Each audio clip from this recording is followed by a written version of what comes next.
Excellences, Madame la ministre de la Jeunesse et de l'Éveil patriotique, Monsieur le directeur général de l'ARCA, Monsieur le directeur général du FSPEJ, Monsieur le directeur général du FPI, Monsieur le DGIAE parrain de Mogès, celui qui nous accueille, chers entrepreneurs, chers jeunes, chers invités, bonsoir.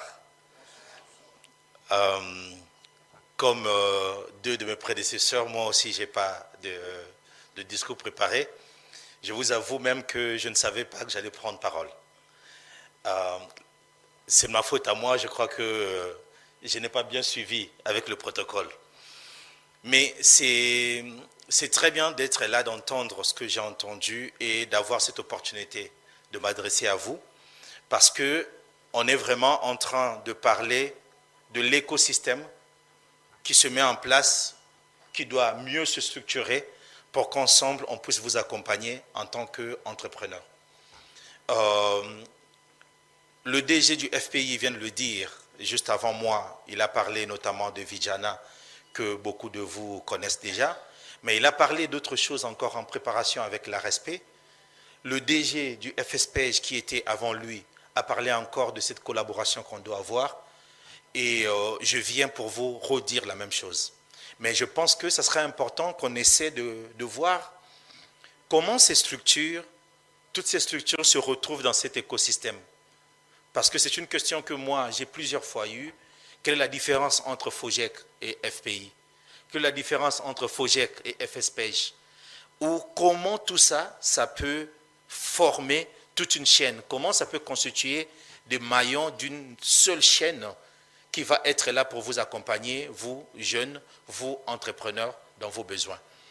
Alors, Monsieur le DG du FSPEJ nous a bien dit que c'est la structure appropriée ou uniquement pour les jeunes. Le FSPEJ reste seulement pour s'adresser aux jeunes, mais s'adresse aux jeunes et pour l'entrepreneuriat et pour l'emploi, dans des missions assez larges. Donc, les jeunes que vous êtes, ou tous les jeunes, pour tout besoin, ils peuvent aller chez FSPEJ. Mais comme FSPEJ est assez large, va se retrouver à un moment donné, pour certaines spécificités, devra vous orienter, c'est comme le généraliste qui vous recevra, chez d'autres spécialistes. Là où, quand ça sera des projets sur l'industrie, vous aurez besoin d'aller au FPI, qui est là pour l'industrie. Et quand ça sera des besoins, des garanties pour des crédits bancaires, pour certains besoins, le FSPEJ vous enverra chez le FOGEC.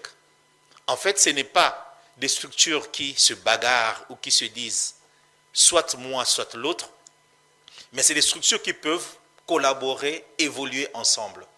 Maintenant, malheureusement, dans notre écosystème, on ne réussit pas toujours à le faire parce que nous avons trop l'esprit Wenge, où c'est soit El Paris, soit BCBG, soit Maison Mère. On ne se dit pas qu'on peut avoir tous les Wenge ensemble et chacun joue de sa musique et on peut jouer l'un après l'autre ou on peut écouter l'un après écouter l'autre. Qu'on n'est pas soit on écoute l'un et on déteste l'autre, soit on écoute alpha et on déteste bêta. Tout ça peut aller ensemble. Et c'est l'important de ce qu'on doit retenir aujourd'hui. Toutes ces structures, nous sommes là, suivant la volonté du chef de l'État, suivant la volonté du gouvernement, suivant la volonté de l'État à accompagner l'entrepreneuriat. Il y a l'entrepreneuriat industriel avec le FPI, l'entrepreneuriat de jeunes de façon globale avec le FSPEJ, et le FOGEC qui est le fonds de garantie de l'entrepreneuriat, mais qui ne dit pas pour les jeunes. Donc c'est non seulement pour les jeunes, mais pour les moins jeunes aussi. Parce que dans la salle, on en a quand même, nous sommes là quand même des moins jeunes. Et ces entrepreneurs ont aussi besoin d'un accompagnement en garantie pour des crédits bancaires. Et donc, aujourd'hui, le MOGES qui nous rassemble nous demande de voir non seulement comment nous, les structures, nous pouvons essayer de travailler ensemble pour vous, mais aussi à voir dans l'Assemblée comment on peut se mettre ensemble pour aider le FSPEJ à récolter plus de fonds, à avoir plus de moyens. C'est vrai que je devais me sentir jaloux qu'on ne soit pas en train de récolter les moyens pour moi. Mais pourquoi je serais jaloux si le FSPEJ va bien? Parce que quand le FSPEJ va bien, les jeunes iront bien. Et si les jeunes sont bien au FSPEJ, j'aurai moins de charges de jeunes qui attendent de moi. Je pourrai mieux m'occuper de moins jeunes. Donc il n'y a pas besoin de se battre là-dessus. Nous sommes tous ensemble comme un écosystème qui s'est mis ensemble pour vous. Alors, on a vu qu'en 6 ans, ce que Moges a pu faire comme incubation, comme accompagnement, nous vous encourageons à rester cela, à continuer à travailler. Mais aussi au-delà de ça, les jeunes, beaucoup de choses se mettent en place, les étoiles s'alignent pour vous accompagner, mais vous avez une part de responsabilité aussi. Et ça, je vais me permettre de le dire, partout où vous irez, les banques, comme tous les partenaires, très souvent, on a l'habitude d'entendre les jeunes ne sont pas sûrs. On est sûr d'avoir entendu quelque chose. Par exemple, on dit quand il s'agit de crédit, quand il s'agit de confiance, les dames, les femmes sont sûres. Ça, je suis sûr qu'on a tous entendu ça. Alors, si on dit les femmes sont sûres, ça veut dire que les hommes sont moins sûrs ou ne sont pas sûrs. Mais on sait aussi que chez les hommes, c'est les jeunes qui sont encore moins sûrs. Pourquoi? Parce qu'on estime que vous avez beaucoup d'énergie, vous bougez beaucoup, et donc vous avez la facilité de disparaître aussi. Et nous, FOGEC, en 3 ans, 4 ans d'activité, nous avons eu beaucoup de jeunes à accompagner.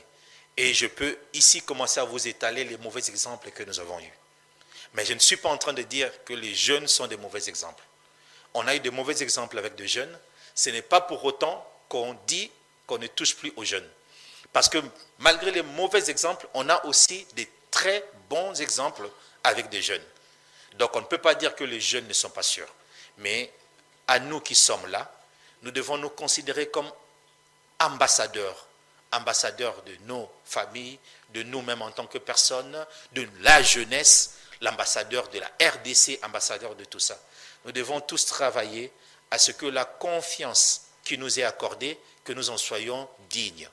Pour que non seulement on puisse bénéficier de plus après, mais aussi pour que nous ne puissions pas fermer la porte à d'autres qui viennent après nous et qui attendent.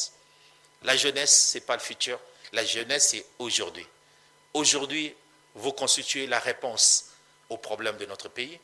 Ben, aujourd'hui, c'est aussi le jour où vous devez être sérieux pour nous montrer que vous êtes cette réponse. Et donc, pour nous, les mandataires publics, nous qui tenons cet écosystème, ceci est un appel pour nous de travailler davantage pour que nous concrétisions ce que nous vous promettons ou ce que nous devons faire pour que vous soyez réellement accompagnés.